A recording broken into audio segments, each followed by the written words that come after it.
در اینجا نباشی هیچ نمیکنی در بعد اینجا باشی تماشا کنی و هیچ کنی چی در باید شما چندو تئاتر جوانان با نام استاد محمود جان وایدوف.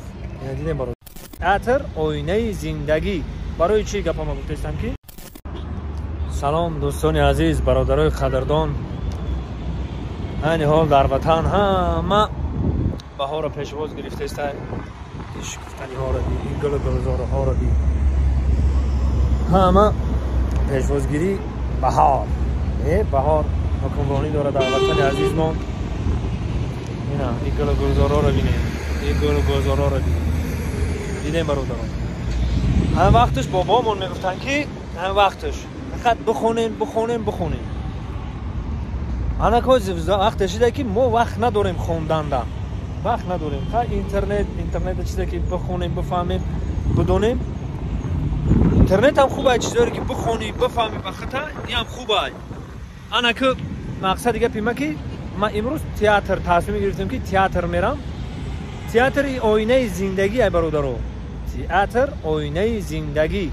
برای چی گپا ما گفتم که یک نمود زندگی هست که آینه جلو داره، یک نمود زندگی هست که آینه بجلو. پستی و بلندی و زندگی را در همین تئاتر میبینیم.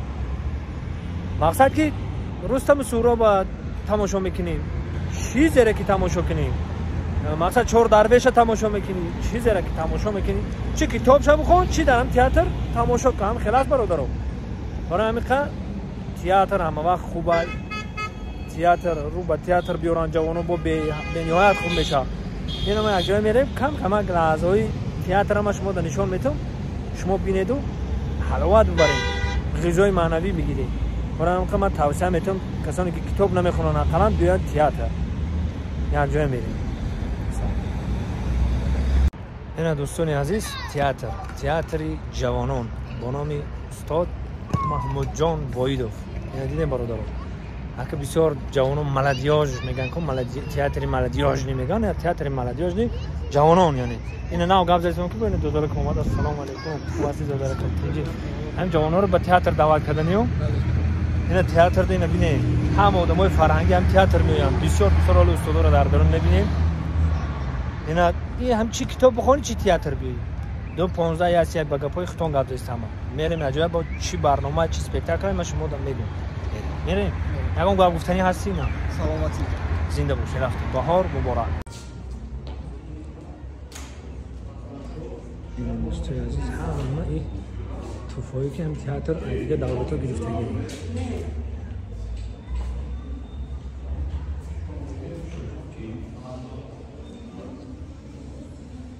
خیلی استادا رو هم معکد نشیسیم. استادا رو هم استادا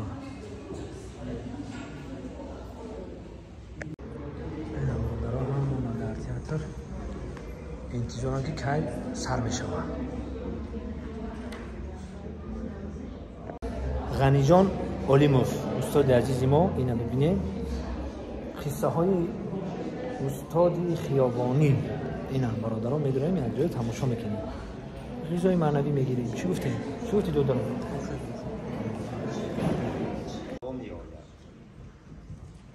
وانمانند زینو داستکان سفری عید نوروز همه خانه ما میآید. این ندای قلبی اهل هنر و ایجاد تئاتر دولتی جوانان است که امروز تصمیم گرفتند در یک روز زیبای بهاری در عرفه نوروز خوش‌صفای جمع عزیزان را به هم بیارند تا که یک صحبت خاصی داشته باشند. و من از فرصت مناسب سلام عرض میکنم خدمت همه شما و حضور یکایک شما را به تالار تئاتر دولتی جوانان خیر مقدم میگویم. خوش آمدید عزیزان. و یک بار یعنی اکرامات خواهش میکنم تلفن‌های هستند پیشکش شما.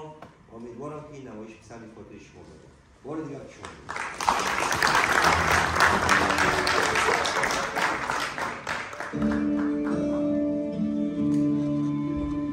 ما زنده به آنیم که در صحنه میمانیم، شادیم که در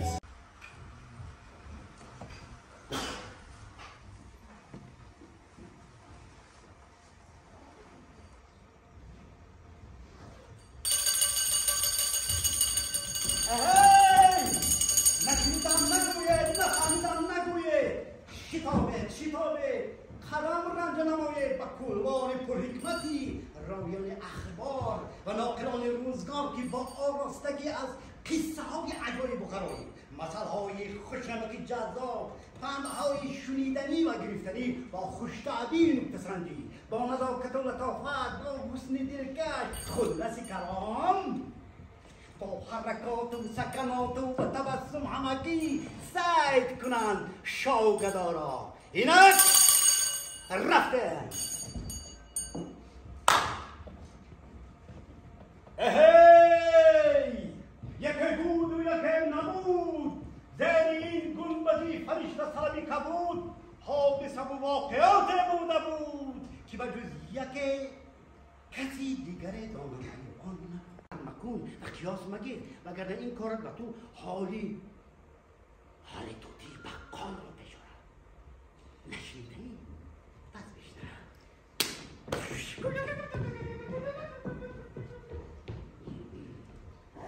راویان اخبار و ناقلان روزگار در این معنی چنین یک قصه دارند.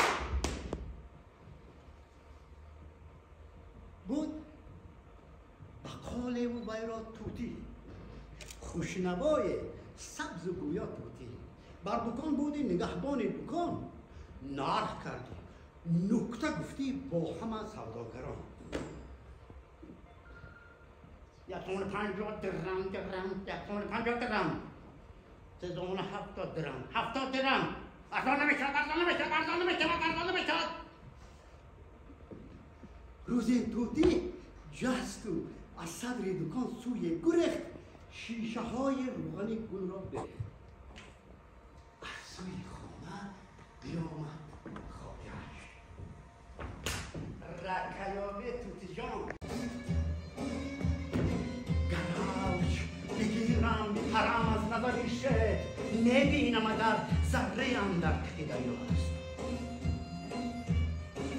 در لحظه خاشاک یکی پشه جنبد، جنبیدن آن پشه عیان تر نظری ایناست.